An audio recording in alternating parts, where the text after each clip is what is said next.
Hello बच्चों, नमस्कार। कैसे हैं आप सब लोग? तो इस वीडियो को ज़रूर सुनना चाहिए उन बच्चों को जो यूपी पुलिस में डीवीपीएसटी करा रहे हैं और वास्तव में ही बच्चों के साथ कुछ गलत हो रहा है। इस वजह से ये वीडियो लेकर के आना पड़ रहा है और आपकी ये वीडियो भर्ती बोर्ड तक भी पहुँचे और ताकि बच्चों का दर्द उनको भी पता लगे कि उनके सेंटर्स पे जगह जगह क्या हो रहा है और ये क्यों नहीं होना चाहिए, उसके बारे में भी बात करेंगे। तो ये 2 बच्चे हैं मेरे साथ खड़े हैं, आपने देखा होगा कि ये गौतम बुद्ध नगर डिस्ट्रिक्ट के ही हैं, जिस डिस्ट्रिक्ट से मैं वीडियो बना रहा हूँ। तो इनका डीवीपीएसटी गया गाजियाबाद, है ना, दोनों का। तो गाजियाबाद में इन्होंने डीवीपीएसटी कराया और आजकल एक मामला बड़ा जोरों पर है। मेरे पास इनकी ही कंप्लेंट नहीं आई, उन्नाव से तो मामला जोरों पे कई बार अखबारों में भी आ गया है और लखनऊ में जिनकी डीवी हुई है वो बहुत सारे बच्चे कंप्लेंट कर रहे हैं। तो अलग अलग ज़िलों से कंप्लेंट आ रही हैं क्योंकि शायद सारे ज़िलों पे सभी जगह पे गाइडेंस चली गई होंगी कि इस तरह की ईडब्ल्यूएस सर्टिफिकेट नहीं लेना है। इस वजह से अब हर ज़िले से कंप्लेंट आ रही हैं और उनको उन्होंने क्या देख रहे हैं और वो किस बेस पे कर रहे हैं उस पे के बारे में बात करूंगा। तो आपका नाम क्या है? अतुल मीना नाम है सर अतुल मेरा। मीना। और आपका? कृष्णकांत। कृष्णकांत। ये 2 लड़के हैं, अतुल मीना और कृष्णकांत। इन दोनों को ईडब्ल्यूएस सर्टिफिकेट कितने कितने मार्क्स हैं आपके? कितने एक बार? सर मेरे 210 रो मार्क्स हैं। 210 हाँ, रो मार्क्स। हाँ मेरे 214 है हाँ। approx। ठीक है, अभी नॉर्मलाइज तो आया ही नहीं हाँ, है नहीं, तो नहीं। ठीक है। तो आपके 210 और आपके 214 ईडब्ल्यूएस में सेलेक्ट हो ही जाएंगे। आपको भी मालूम है कि ईडब्ल्यूएस कट ऑफ 187 पे गई है। दोनों बच्चे ईडब्ल्यूएस में हैं। तो ऐसे मान रहे थे कि हम बिल्कुल सेफर साइड होंगे और सेफ होते भी शायद। और लेकिन ये सर्टिफिकेट जैसे ही लगा तो सर्टिफिकेट लगते ही वहां आ रहा है कि आपको प्रोविजनली अनफिट कर दिया और आपकी कैटेगरी चेंज करके आपको जनरल में डाल दिया गया है। क्योंकि अगर आप यहाँ से अनफिट हो गए तो सीधी सी बात है कि आपको कैटेगरी बदलनी ही पड़ेगी क्योंकि आपका ईडब्ल्यूएस सर्टिफिकेट नहीं चला है, यानी अब आप जनरल में ही काउंट किए जाओगे। तो जनरल की कट ऑफ ही 214 पे है, तो आपके तो 210 है, आप तो वैसे ही बाहर हो गए। और आपकी अगर थोड़ी एक नंबर भी बढ़ी तो आप भी बाहर हो। तो कुल मिलाकर के जैसे ही जनरल में जाएंगे तो ये दोनों बच्चे वैसे ही बाहर हैं। तो ये ऑब्जेक्शन केवल इन बच्चों का नहीं है, ये हर डिस्ट्रिक्ट वाले बच्चे का है। और ये कैसे पता कि उन्होंने आपको जनरल में डाल दिया है, प्रोविजनली अनफिट कर दिया, ये उन्होंने खुद लिस्ट निकाली है। वो लिस्ट भी मैं आपको दिखाऊंगा। ठीक है, अभी थोड़ा सा साइड हो जाइए, एक मिनट बस मैं दिखा दूं। देखिए, हिंदुस्तान ने भी कवर किया है कि उन्नाव डिस्ट्रिक्ट की, जो मैं बोल रहा हूँ कि इन्होंने डीएम को भी ज्ञापन दे करके अपनी बात बताई है कि ईडब्ल्यूएस सर्टिफिकेट अंग्रेजी में होने से हमें असामान्य जो है अमान्य घोषित कर दिया। भाषा के आधार पर प्रमाण पत्र को अमान्य करने का काम सिर्फ रिजर्व पुलिस लाइन महानगर लखनऊ में ही हुआ है। उन्नाव के ज्यादातर मतलब मुझे लग रहा है सभी बच्चों का शायद लखनऊ हुआ होगा डीवीपीएसटी। तो ये बच्चों को ये लग रहा है कि और जगह ऐसा नहीं हो रहा है, पर ये मैंने आपको गाजियाबाद की भी आपको हालत बता दी है। और ये उन्नाव की ही खबर थी कि पुलिस अभ्यर्थियों ने एसपी से मिलकर बताई पीड़ा, ज्ञापन दिया होगा, डीएम को भी दिया है, इनको भी दिया है और ये लखनऊ भी गए हैं। कुछ बच्चे इनमें से लखनऊ गए, लखनऊ भर्ती बोर्ड पहुंचे और भर्ती बोर्ड पर पहुंचकर कुछ बच्चों से ये कह दिया गया कि अभी आपकी हमारे पास फाइल नहीं आई है इसलिए हम बात नहीं करेंगे। शुरू में बात की, पर जब बच्चे ज्यादा संख्या में जाने लगे तो उन्होंने फिर ये बात करनी शुरू कर दी कि अभी जब आपकी फाइल आएगी हम तभी कुछ बता पाएंगे। लेकिन जो शुरू में बात की थी वो ये की थी कि 2-3 दिन के अंदर, क्योंकि मामले ज्यादा आ रहे हैं, आपका सॉर्ट आउट हो जाएगा। ऐसे भी कुछ बच्चों ने मुझे बताया है, वो इन्फॉर्मेशन मैं आपको बता रहा हूं। और ये जो वो लिस्ट है जिससे इन बच्चों को पता चला है कि हम प्रोविजनली अनफिट कर दिए गए हैं और कैटेगरी चेंज। देखिए, जहां ईडब्ल्यूएस वाले बच्चे ये दिख रहे हैं ना सभी, मुझे तो लग रहा है कि हर बच्चे के साथ ही ये दिक्कत हो गई है, क्योंकि इतने सारों की कैटेगरी चेंज कैसे हो सकती है। ये तो खुद भर्ती बोर्ड को सोचना चाहिए कि भाई आपके यूपी में शायद ऐसे ही बन रहे होंगे सारे ईडब्ल्यूएस सर्टिफिकेट, वरना हर एक बच्चा, कोई बच्चा भी शायद नहीं मिल रहा है ऐसा। आप उनमें से किसी को फिट कर दे रहे हो, उनमें से किसी को अनफिट कर दे रहे हो। इसका प्रूफ भी दिखाऊंगा अभी आपको कि कैटेगरी चेंज प्रोविजनली, प्रोविजनल ऐसा लिखा है और फिट कर दिया। Category change provisional and fit, category change provisional and fit, ये सब ईडब्ल्यूएस के पे ऐसे ही लिख रहा है।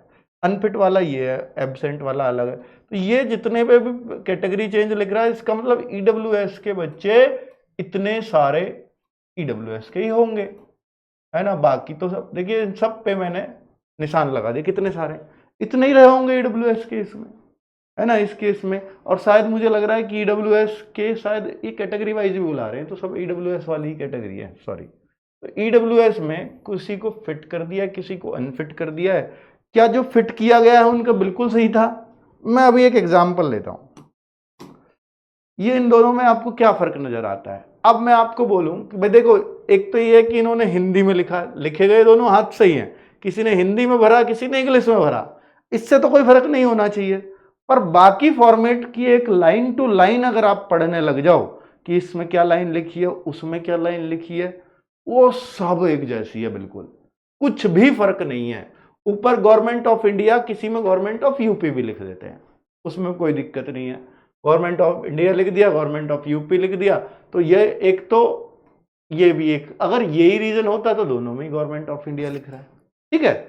दूसरा एक और रीजन दिखाऊं कि भाई इसको, एक ये कारण है कि भाई इसने अंग्रेजी में भर दी अपने नाम की स्पेलिंग, इसने हिंदी में भर दी, क्या ये कारण हो सकता है? ये तो नहीं होना चाहिए, क्योंकि हाथ से लिखी हुई है तो कोई भी कर देगा। फिर जो सबसे बड़ा कारण बताया जा रहा है उनको, इस चीज का बताया जा रहा है कि सेंट्रल लिस्ट में है जी आपकी, ये तो स्टेट लिस्ट में होना चाहिए, तो यूपी की लिस्ट में होना चाहिए था। इस सेंट्रल लिस्ट का इनको हवाला दिया गया है। अब आप मुझे बताओ किसका है ये, आप में से? हाँ, आपका है, कृष्णकांत का है ये। और कृष्णकांत का बता रहा है कि ये मेरा दोस्त है, मैंने उसकी डिटेल छिपा दी, कभी उस बच्चे को दिक्कत हो जाए। ये आपके दोस्त का है? जी। तो बताओ कौन सा पास हुआ, कौन सा ये वाला पास हुआ, पास करके? 2 हाँ। तारीख को ये पास हुआ है और मेरा 3 तारीख को था ये। अच्छा, आप फेल कर दिए, आप प्रोविजनली provisional फिट fit करे हो और कैटेगरी चेंज कर category दिया, change। ये आपके पर लिखा हुआ है। हाँ हाँ, जी। तो बच्चे ये आपने देखा, दोनों ईडब्ल्यूएस सर्टिफिकेट बिल्कुल एक जैसे, और एक को उसमें सही मान लिया गया और एक को उसमें गलत मान लिया गया। जबकि सेंट्रल लिस्ट ऐसा नहीं है केवल एक पे थी, दोनों पे थी। और इसी को अब तो आगे ही बता रहे हैं, क्योंकि यहाँ सेंट्रल लिस्ट लिख रहा है, इसलिए इसलिए बाहर करा है। आपको यही कह के आप भी आगे आ जाओ, आपको सेम चीज सेंट्रल लिस्ट की सेंट्रल लिस्ट दिखा के अनफिट करा कि क्यों फिर अनफिट हो आप, क्योंकि ये सेंट्रल लिस्ट है। हाँ। बस, तो फिर वो पास क्यों हो गया था? यानी अगर ये पास हो रहे हैं तो फिर तो ये भर्ती बोर्ड की गलती से हो रहे हैं कुछ लोग। 3 जनवरी को गाजियाबाद सेंटर पर हमसे पहले, मतलब मेरे साथ का लड़का था, उसे पास करा गया, उसका बिल्कुल सेम था, आपके जैसा ही था, बिल्कुल 3 जनवरी को। हाँ, ये तो अब आपके सामने एग्जाम्पल भी दे दिया मैंने आपके सामने। कुल मिलाकर के तो बच्चे, अब इसका सॉल्यूशन क्या है? देखिए सॉल्यूशन, भर्ती बोर्ड से पहले रिक्वेस्ट है कि देखिए, मुझे जो लगता है, या बच्चों को भी आप भी बताना, क्योंकि आपका ईडब्ल्यूएस सर्टिफिकेट है, कि जैसे देखो ओबीसी है, ओबीसी सेंट्रल लिस्ट में अलग हो सकता है, क्योंकि देखो जैसे जाट हम बोलें, तो एक एग्जाम्पल ले रहा हूँ एक कास्ट का, तो कोई बुरा भला ना माने, जाट कैटेगरी है तो वो ओबीसी, अगर स्टेट की में देखें यूपी में तो वो ओबीसी में आते हैं, लेकिन अगर उनको सेंट्रल की लिस्ट में देखें तो वो जनरल में आते हैं। तो ओबीसी में तो ये कंफ्यूजन है, बिल्कुल इसको मान सकता हूं, इसलिए वो स्टेट का मांगे तो ठीक है। लेकिन क्या ईडब्ल्यूएस में भी कुछ ऐसी जातियां हैं आपके अनुसार? कोई है कि भाई सेंट्रल की लिस्ट में तो वो आती है ईडब्ल्यूएस में, लेकिन स्टेट की लिस्ट में वो ईडब्ल्यूएस में नहीं आती? नहीं सर, ऐसा हमने तो, ऐसा तो मैंने भी नहीं सुना। तो फिर अगर ऐसा है, ऐसा नहीं है, सब सेम ही है, तो फिर ये सेंट्रल लिस्ट क्यों लिखा हुआ है? मतलब फिर सेंट्रल लिस्ट को ही क्यों देख रहे हो? फिर तो सेंट्रल लिस्ट हो या स्टेट लिस्ट हो, फर्क ही नहीं पड़ता। और फिर अगर ये इशू अगर मतलब और भी कर रहे होते, और भर्तियों में भी हो रहा होता, तो फिर ये बच्चे अब तक जागरूक होते। ये पहली बार ही पकड़ में आया है कि ये सेंट्रल लिस्ट लिखा होता है, इसलिए भी बाहर हो जाते हैं, वरना ये कभी नहीं लिखवाते। अब कुछ जो भर्ती बोर्ड ऑफिसर्स, मतलब जो पुलिस लाइन में इनके सर्टिफिकेट डॉक्यूमेंट वेरिफिकेशन ऑफिसर्स हैं, तो वो ये कहते हैं कि भाई जो है ये डॉक्यूमेंट्स आपके, मतलब ये उनको गाइडलाइन है, मैं ये नहीं कह रहा उनकी गलती है, तो उस गाइडलाइन के अकॉर्डिंग आपका यहाँ सेंट्रल लिस्ट लिखा हुआ है। यानी सबको ऊपर से शायद एक ही फॉर्मेट दे दिया गया है, और ये बोला गया है कि जो आपके नोटिफिकेशन में फॉर्मेट था बिल्कुल वही चाहिए, ये भी बोला गया। नहीं, उन्होंने तो हमसे ऐसा नहीं बोला, हाँ, पर एक कहीं और से भी सुनने में आया है कि नोटिफिकेशन वाला ही फॉर्मेट चाहिए एग्जैक्ट। तो भाई अब वो कैसे लाएंगे ये बच्चे? क्योंकि तहसील में तो सीधी सी बात है कि तहसील में तो वो लोग ये कहते हैं भाई हमारे यहाँ तो ऐसा ही बनता है। तहसील में ये थोड़ी कह देंगे कि ये नोटिफिकेशन में से इस पे मोहर लगवा के लाओ, नहीं, ये तो कोई प्रोविजन ही नहीं है मेरे ख्याल से। वो उनका अपना सेट फॉर्मेट है, उससे ही बना के देते हैं वो, है ना। तो अब ये कुछ सॉल्यूशंस सुन लो कि जो हो सकता है जिनसे आपका सॉल्यूशन, क्योंकि ये समस्या का वो बता दिया मैंने, यही बातें थी सारी, और कुछ आपको कहना है इसके अलावा? नहीं। तो अब मैं सॉल्यूशन पे आता हूँ। तो देखिए, सबसे पहले तो एक ट्वीट करिए अपना अपना लेवल का, इसको ट्रेंड कराने की जरूरत नहीं है, इससे हम पहला काम करा चुके हैं। एक आपको मालूम होगा क्या काम कराया था कि जो फॉर्म था आपका एप्लीकेशन फॉर्म, वो डाउनलोड नहीं हो रहा था, और फिर हमने यही बोला था आकर के भैया इसका जो है आप अपना जाकर के भर्ती बोर्ड को इंडिविजुअली ट्वीट करो, और वो फिर फॉर्म का लिंक आया था कि आप डाउनलोड कर सकते हो, किया था आपने भी? चलो, तो ट्वीट इंडिविजुअली अपना अपना ट्वीट करिए और इनको टैग कीजिए, तो ये ट्वीट यहां चला जाता है सीधा @UPPRPB, है ना। तो भाई इसमें आपको कोई वो कराने की जरूरत नहीं है, ट्रेंड होना चाहिए, ये होना चाहिए, वो होना है, वो जरूरत ही नहीं है।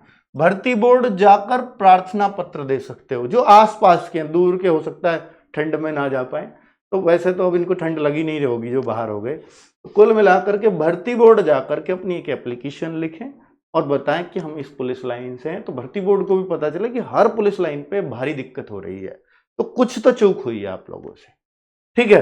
तो अब सबसे बड़ी बात है कि इनको वापस ही कर दिया, इनका सर्टिफिकेट वापस कर दिया ना? नहीं, वापस नहीं करा, अच्छा, जमा कर लिया। हाँ। अब जमा कर लिया तो अच्छी बात यह है कि अगर जमा ही कर लिया है तो फिर तो आपको उसको चेंज करने में बस लिस्ट में ही चेंज करना है कि आप भी फिट हो गए, प्रोविजनली फिट, कैटेगरी चेंज, ये तो बहुत सारे बच्चों को ले बैठेगा।